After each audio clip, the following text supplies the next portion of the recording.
तो आज हम बात करेंगे गीता के अध्याय 4 के बारे में, जिसका नाम ज्ञान कर्म संन्यास योग, ज्ञान का योग और कर्म का अनुशासन के नाम से जाना जाता है। चौथे अध्याय में श्री कृष्ण अर्जुन को दिए जा रहे दिव्य ज्ञान के आदिकालीन उद्गम को प्रकट करते हुए उसमें उसके विश्वास को पुष्ट करते हैं। वे बताते हैं कि यह वही शाश्वत ज्ञान है जिसका उपदेश उन्होंने आरंभ में सर्वप्रथम सूर्यदेव को दिया था और फिर परंपरागत प्रतीक से यह ज्ञान निरंतर राजर्षियों तक पहुंचा। अब वे अर्जुन, जो उनका प्रिय मित्र और परम भगत है, के सम्मुख इस दिव्य ज्ञान को प्रकट कर रहे हैं। तब अर्जुन प्रश्न करता है कि वे श्री कृष्ण जो वर्तमान में उसके सम्मुख खड़े हैं, वे इस ज्ञान का उपदेश युगों पूर्व सूर्यदेव को कैसे दे सकें। वे इस ज्ञान का उपदेश युगों पूर्व सूर्यदेव को कैसे दे सकें। इसके प्रत्युत्तर में श्री कृष्ण अपने अवतारों का रहस्य प्रकट करते हैं। वे बताते हैं कि भगवान अजन्मा और संतान है, फिर भी वे अपनी योगमाया शक्ति द्वारा धर्म की स्थापना के लिए पृथ्वी पर प्रकट होते हैं, लेकिन उनके जन्म और कर्म दिव्य होते हैं और वे भौतिक विकारों से दूषित नहीं हो सकते। जो इस रहस्य को जानते हैं वे अगाध श्रद्धा के साथ उनकी भक्ति में तल्लीन रहते हैं और उन्हें प्राप्त कर फिर इस संसार में पुनः जन्म नहीं लेते। इसके पश्चात इस अध्याय में कर्म की प्रकृति का व्याख्यान किया गया है और कर्म कर्मण्यता तथा वर्जित कर्म से संबंधित 3 सिद्धांतों पर चर्चा की गई है। इनसे विदित होता है कि कर्मयोगी अनेक प्रकार के सांसारिक दायित्वों का निर्वहन करते हुए एक कर्मा की अवस्था प्राप्त कर लेते हैं और इसलिए वे कार्मिक प्रतिक्रियाओं में नहीं फंसते। इसी ज्ञान के साथ प्राचीन काल में ऋषि मुनि सफलता और असफलता, सुख दुख से प्रभावित हुए बिना केवल भगवान के सुख के लिए यज्ञ के रूप में कर्म करते हैं। यज्ञ कई प्रकार के होते हैं और इनमें से कई यज्ञों का उल्लेख यहाँ किया गया है। जब यज्ञ पूर्ण संपूर्ण की भावना से संपन्न किए जाते हैं, तब इनके अवशेष अमृत के समान बन जाते हैं। ऐसे अमृत का पान करने से साधक के भीतर की अशुद्धता समाप्त हो जाती है। इसलिए यज्ञों का अनुष्ठान पूर्ण निष्ठा और ज्ञान के साथ करना चाहिए। ज्ञान रूपी नौका की सहायता से महापापी भी संसार रूपी कष्टों के सागर को सरलता से पार कर लेता है। ऐसा दिव्य ज्ञान वास्तविक आध्यात्मिक गुरु से प्राप्त करना चाहिए, जो परम सत्य को जान चुका हो। श्री कृष्ण गुरु के रूप में अर्जुन से कहते हैं कि ज्ञान की खड्ग से अपने हृदय में उत्पन्न हुए संदेशों को काट दो, उठो और युद्ध लड़ने के अपने कर्तव्य का पालन करो। परम भगवान श्री कृष्ण ने कहा, मैंने इस शाश्वत ज्ञान योग का उपदेश सूर्यदेव विवस्वाना को दिया और विवस्वाना ने मनु, और फिर इसके बाद मनु ने इसका उपदेश इक्ष्वाकु को दिया। हे क्षत्रियों के दमन करता, इस प्रकार राजर्षियों ने सतत गुरु परंपरा पद्धति द्वारा ज्ञान योग की विद्या प्राप्त की, किंतु अंत युगों के साथ यह विज्ञान संसार से लुप्त हो गया प्रतीत होता है। उसी प्राचीन गुड योग ज्ञान को आज मैं तुम्हारे सम्मुख प्रकट कर रहा हूँ, क्योंकि तुम मेरे मित्र एवं मेरे भगत हो, इसलिए तुम इस दिव्य ज्ञान को समझ सकते हो। अर्जुन ने कहा, आपका जन्म विवशना के बहुत बाद हुआ, तब मैं फिर यही कैसा मान लूँ कि प्रारंभ में आपने उन्हें इस ज्ञान को उपदेश दिया था। तुम्हारे और मेरे अनंत जन्म हो चुके हैं, किंतु ये परंतप तुम्हें उन्हें भूल चुके हो, जबकि मुझे उन सबका स्मरण है। यद्यपि मैं अजन्मा और समस्त जीवों का स्वामी और अविनाशी प्रकृति का हूँ, तथापि मैं इस संसार में अपनी दिव्य शक्ति योग माया द्वारा प्रकट होता हूँ। जब जब धरती पर धर्म का पतन हो, अधर्म में वृद्धि होती है, तब उस समय मैं पृथ्वी पर अवतार लेता हूँ। भक्तों का उद्धार और दुष्टों का विनाश करने और धर्म की मर्यादा पुनः स्थापित करने के लिए मैं प्रत्येक युग में प्रकट होता हूँ। हे अर्जुन, जो मेरे जन्म एवं कर्मों की दिव्य प्रकृति को जानते हैं, वे शरीर छोड़ने पर संसार में पुनः जन्म नहीं लेते, अपितु मेरे नित्य धाम को प्राप्त करते हैं।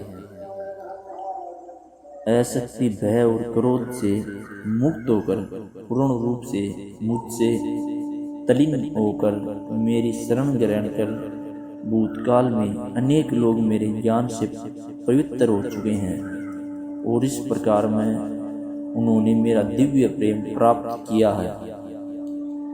जिस भाव से लोग मेरी शरण ग्रहण करते हैं, उसी भाव के अनुरूप मैं उन्हें फल देता हूँ। हे पार्थ पुत्र, सभी लोग जाने या अनजाने में मेरे मार्ग का ही अनुसरण करते हैं। इस संसार में जो लोग सकाम कर्मों में सफलता चाहते हैं, वे लोग स्वर्ग के देवता की पूजा नहीं करते, क्योंकि सकाम कर्मों का फल शीघ्र प्राप्त होता है। मनुष्यों के गुणों और कर्मों के अनुसार मेरे द्वारा 4 वर्णों की रचना की गई है। यद्यपि मैं इस अवस्था का सृष्टा हूँ, किंतु तुम मुझे अकर्ता और अविनाशी मानो। न तो कर्म मुझे दूषित करते हैं और न ही मैं कर्म के फल की कामना करता हूँ। जो मेरे इस स्वरूप को जानता है, वह कभी कर्म फलों के बंधन में नहीं पड़ता। इस सत्य को जानकर प्राचीन काल में मुक्ति की अभिलाषा करने वाली आत्माओं ने भी कर्म के लिए, इसलिए तुम्हें भी उन मनुष्यों के पद चिन्हों का अनुसरण करते हुए अपने कर्तव्य का पालन करना चाहिए। कर्म क्या है और अकर्म क्या है, इसका निर्धारण करने में बुद्धिमान लोग भी विचलित हो जाते हैं। अब मैं तुम्हें कर्म के रहस्य से अवगत कराऊंगा, जिससे जानकर तुम सारे लौकिक बंधनों से मुक्त हो सकोगे। तुम्हें सभी 3 कर्मों, अनुमोदित कर्म, विकर्म और अकर्म की प्रकृति को समझना चाहिए। इससे सत्य को समझना गहन और कठिन है। वे मनुष्य जो अकर्म में कर्म और कर्म में अकर्म को देखते हैं, वे सभी मनुष्यों में बुद्धिमान होते हैं। सभी प्रकार के कर्मों में परिवर्तित रहकर भी वे योगी कहलाते हैं और अपने सभी कर्मों के परंपरागत होते हैं। जिन मनुष्यों के समस्त कर्म सांसारिक सुखों की कामना से रहित हैं तथा जिन्होंने अपने कर्म फलों को दिव्य ज्ञान की अग्नि में भस्म कर दिया है, उन्हें आत्मज्ञानी संत बुद्धिमान कहते हैं। अपने कर्मों के फलों की आसक्ति को त्याग कर ऐसे ज्ञानी जन सदा संतुष्ट रहते हैं और बाह्य आश्रमों पर निर्भर नहीं होते। कर्मों के संकलन रहने पर भी वे वास्तव में कोई कर्म नहीं करते। ऐसे ज्ञानी जन फल के आशंकाओं और स्वामित्व की भावना से मुक्त होकर अपने मन और बुद्धि को संयमित रखते हैं और शरीर से कर्म करते हुए भी कोई पाप अर्जित नहीं करते। वे जो अपने आप स्वतः प्राप्त हो जाएं, उसमें संतुष्ट रहते हैं। ईर्ष्या और द्वैत भाव से मुक्त रहते हैं। वे सफलता और असफलता दोनों से संतुलित रहते हैं। वे सभी प्रकार के कार्य करते हुए कर्म बंधन में नहीं पड़ते। वे सांसारिक मोह से मुक्त हो जाते हैं और उनकी बुद्धि दिव्य ज्ञान में सिद्ध हो जाती है, क्योंकि वे अपने सभी कर्म यज्ञ के रूप में भगवान के लिए संपन्न करते हैं और इसलिए वे कार्मिक प्रतिक्रियाओं से मुक्त रहते हैं।